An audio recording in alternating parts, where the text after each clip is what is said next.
The high school season had ended, or so they had thought. Two local schools were invited to compete in one more game, a face-off with a neighboring team wearing a rival patch on their sweaters. Well, I think everybody, they kind of watch the Kings and the Ducks and kind of they've got that rivalry as a fan, but now it's kind of thrown into the youth hockey. And I think we want the bragging rights of, the Ducks versus Kings, so it's something for us, it's for the kids, it's really exciting for them. It's a huge perk for them to be playing for the Kings organization, and they love it, and they're feeding off it, and they see the prospects of what this league can become. West Ranch, a team which competes in the new LA Kings High School Hockey League, versus Edison, a school which participates in the 8-year-old Anaheim Ducks High School Hockey League. Let's get everybody engaged in the game. Let's have some fun with this game, all right? What you need to do is you need to get fired up, get amped up, and get ready to go out there and kick some tail. Kings versus Ducks, right, boys? Yeah. We got to get crazy today. We got to go have a good time. Edison's significant size advantage and experience was expected to be a difference maker on this night. The Chargers finished 14-8 in league play and were runners-up in the Division III championship. But from the puck drop, the pesky Wildcats from West Ranch, who outscored their opponents by more than 2-1 on their way to an 11-5 league mark, took the action to Edison. Don't even think about cutting through. They're playing so tight in the middle. Go outside of these guys, okay? 2-on-1. All right, just be aware, guys. Be aware. Nice play on that one, though. In the game's first 20 minutes, West Ranch had shown that although they came from the younger league, they belonged. Ethan Wohlers here on the near side puts it past Lebedi with 1.1 left on the clock in the first period. The Wildcats lead it 1-0. It's definitely big for our league.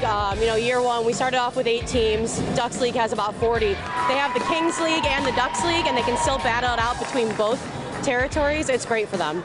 Edison head coach Joe Burkhardt must have sparked something inside his team during their brief intermission talk along the bench. When period 2 began, the Chargers came out hot.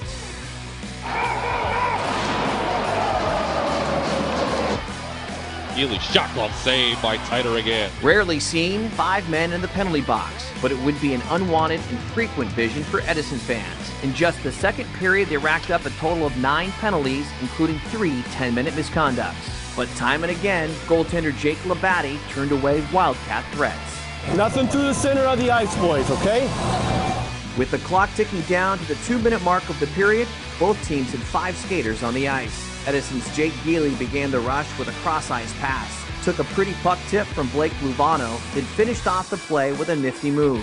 At times it was an ugly period for Edison, but they finished it brilliantly.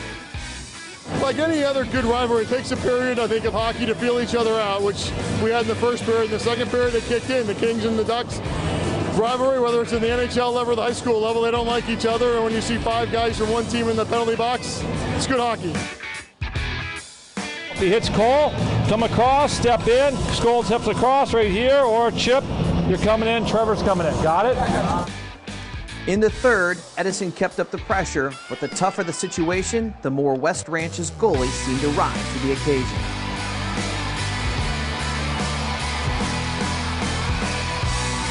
Eventually, the pressure proved too much. Following a tripping penalty, Edison pressed the action on the power play.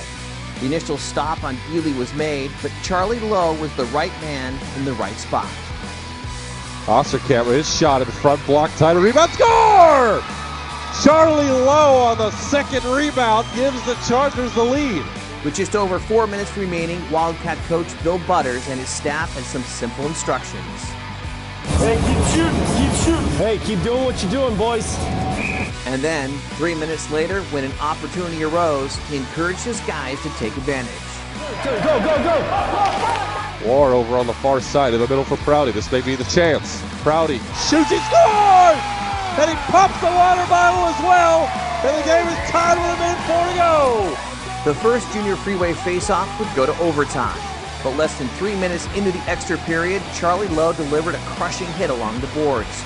The Chargers rushed the net where Austin Jones would backhand in the game winner. You came to play, boys, and that's all that matters. It was a good team we just played. And quite frankly, you dominated them the entire game.